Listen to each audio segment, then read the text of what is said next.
Hey, what's going on, everyone? Week 6 of the college football here. We are here for another edition of SEC Insider brought to you by Keep Alabama Beautiful. And Michael Casagrande joining us now to talk about Alabama's big win over Ole Miss 42-21, the final score in week 5 of the season there in Bryant-Denny Stadium. Lots of things to discuss and talk about.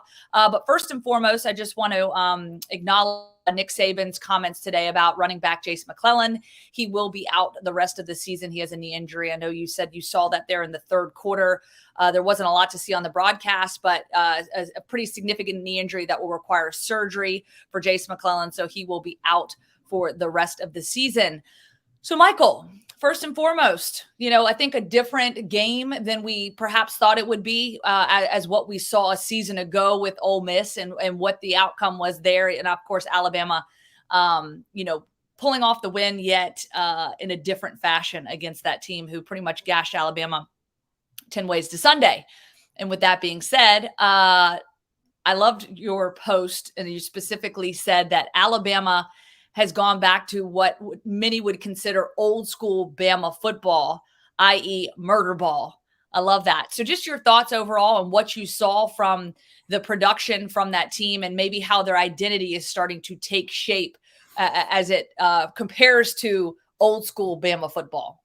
Yeah, well, I think just in terms of the long range impact of what you saw Saturday, it doesn't sound like that's going to be.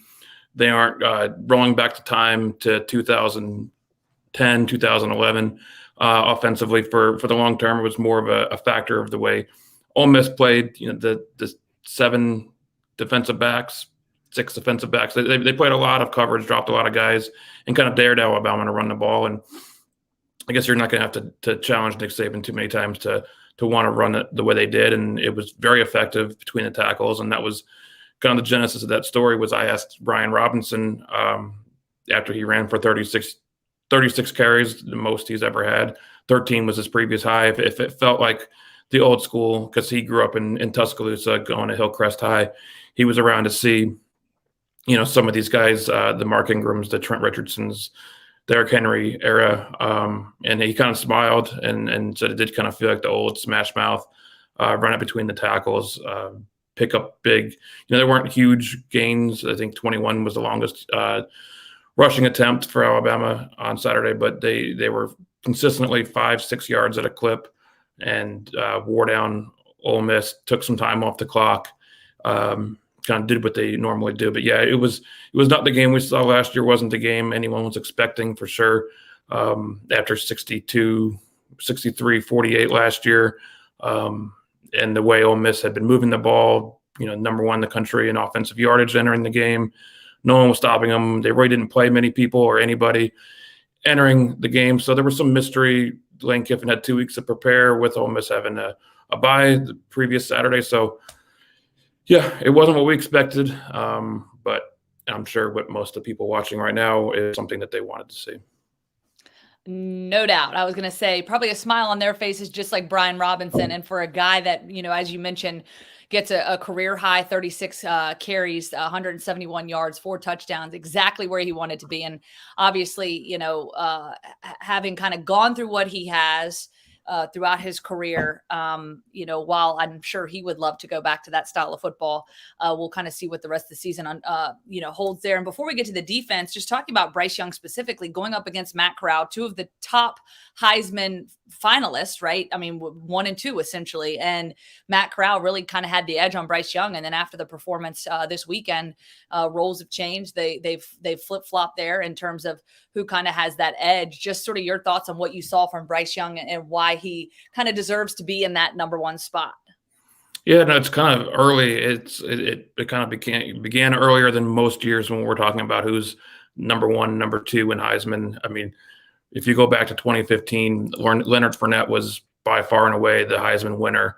And that was November when he came to Tuscaloosa when Derrick Henry had the much better game and they flipped roles. So, yeah, I think there's been a little premature Heisman talk throughout the season, and there's still a lot of football to go. But, yeah, I mean, they both had fairly similar numbers. I think at one point in the fourth quarter I noted that they were both 21 for 27 passing.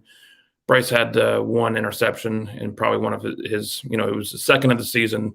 First one wasn't as much his fault, and this one it looked like he may have forced it into traffic. But he did what he was expected to do, what he was asked to do. They weren't going to be, with Ole Miss dropping as many guys into the secondary, they weren't going to ask him to throw the ball as much downfield. I think there was only one true, real deep shot that they tried, and Jamison Williams was open.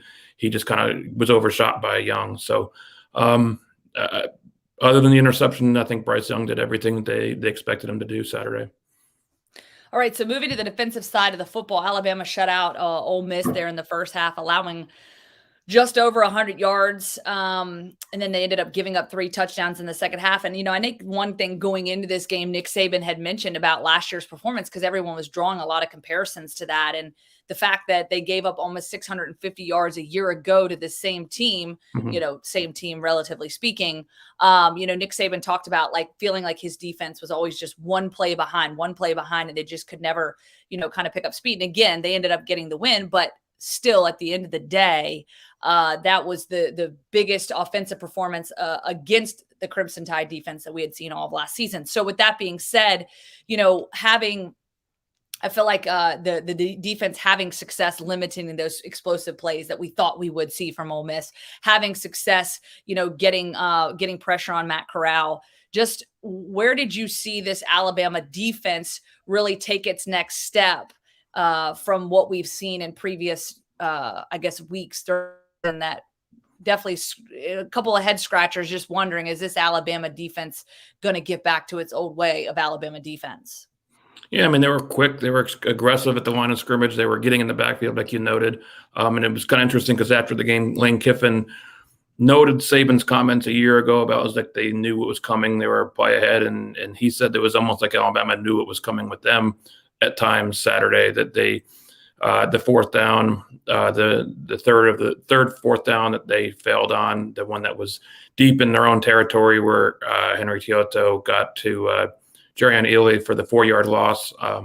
He said it was like they knew it was coming, and Alabama's much admitted that they could tell. They saw from the formation, they knew it was going to be, and they stopped that play for, that was probably the biggest play of the game, where they were trying to get some momentum. But that's the thing with the Ole Miss offense is they need to get those first downs. They need to start the ball rolling. They need to get that momentum going, just like Auburn was, in the 2014, 2015 era with Nick Marshall, with some of the Balzan plays, that they need to get those first downs to get the ball moving, to get that speedball kind of idea going, where defenses are then on their heels, they can't make adjustments. And that's, you can't start the momentum you can't get to the momentum without starting it. And they really didn't get the jet off the tarmac too many times. So I think that's kind of, able to stop them early in possessions. And I think that's what was the biggest difference this time.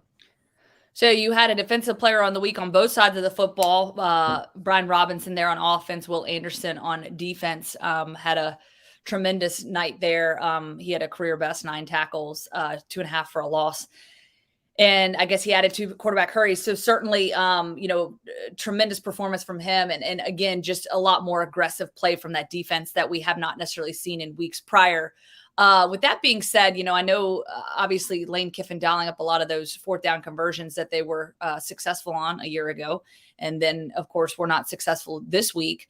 Kind of gets me into, I guess, my next question and or reaction that I'd like to get from you. So Lane Kiffin, prior to the CBS, it was the pregame interview, Jamie Erdahl down on the sideline. She asked Lane Kiffin about his page of notes that he had on the things that Nick Saban didn't like. So a year ago, he had a page of notes that of key things that Nick Saban was not in favor of. And so here was Lane's response after Jamie Erdahl asked that question. Coach, last year you had a page of notes from your time here to reference back as to what bothers a Nick Saban coach team. What's on the backside of that piece of paper to tell you about today? Well, let's hope we didn't run out of pages. So there we go. Get your popcorn ready. Well, what's the big thing? Whoa. I guess he's ready. Oh, well, instead of a mic drop, that was a headset drop. We'll see. Get your popcorn ready. So obviously that quite a response from old Lano there. So, Michael, what are your thoughts and hearing that, seeing that, watching that as Jamie, as I don't know if you could hear there, tried to ask the follow-up question, what was on those notes? And he was, peace out, I'm gone. So just your thoughts, especially after the final score and how things did end up playing out there at Bryant-Denny. Yeah, no, it was quite the, being at the stadium, I saw social media instantly light up. We weren't watching the broadcast. We didn't see it happen when it happened. And I didn't even, I heard about it. I didn't even fully watch the video until I got home at the end of the night to see exactly, it was one of those things where you have to see it. I heard what he said, that you kind of have to see it to fully get the full grasp of it. And, there's Lane Kiffin, that's Lane Kiffin. And it's the energy he wants to create. It's the excitement, the confidence, that goes into, going forward on fourth down as many times as he does. He's not lacking confidence, and that's just, that's who he is. It drew some pretty quick reaction. It was pretty quickly mocked, and it continues to be mocked all over the place. Obviously, Big Al, the Alabama mascot, came out in the second half wearing a popcorn. There you go, wearing the popcorn costume. Everyone. So I guess the question, like, how did they get that popcorn costume so quick? Do we ever get to the bottom of that? Like, how do you just? We did. So what did the investigation reveal on how that popcorn costume came to fruition so darn quickly? The AL.com Watergate team, we got to work. We got in touch with the cheerleading, the head of the cheerleading spirit groups, and it turns out, and maybe I should have remembered this, they already had that costume from basketball. I guess he would wear it at times during basketball games. And when they found out about his pregame comments, and they, seeing the score probably helped, that they were comfortably ahead at halftime, 28-0, that they sent someone over to Coleman Coliseum to get the costume. And that became quite the hit after the game. It definitely makes me wonder what the score would have had to have not been in order to not get the popcorn suit out. And it also makes me wonder, Nick Saban, like if he came out of the locker room and saw that, is that like the rat poison that Nick Saban hates? Or do you think he was, inside? I mean, I'm sure he had no idea about the popcorn comments until after the fact, but I'd love to get inside his head and know his thoughts. And if he even gives a rip about Big Al dancing around in a popcorn costume. Yep, maybe we should have thought about this earlier. Maybe I should have asked him. Lane Kiffin today did comment that he maybe regretted doing that. It was a spur of the moment thing, wasn't something that he had been planning in advance. He heard someone say it in the locker room as they ran out, so maybe it was on top of his head. But he said he told the offensive coordinator on the headset that maybe he made a foolish decision with his interview, and that he needed them to score a lot of points and make him look good. So that didn't work either. Wow. Hey, that's interesting. Well, at least he acknowledged it, took ownership of it. And again, that's Lane Kiffin, and bravo to the cheerleading team for coming up with that wonderful costume idea, running over to Coleman and grabbing that. So good stuff, Michael. We appreciate you. Next up for Alabama, they are at Texas A&M. Kyle Field, love going there. Always a great, incredible environment. So it'll be interesting to see how that shakes out. That game kicks off 7:00 on CBS.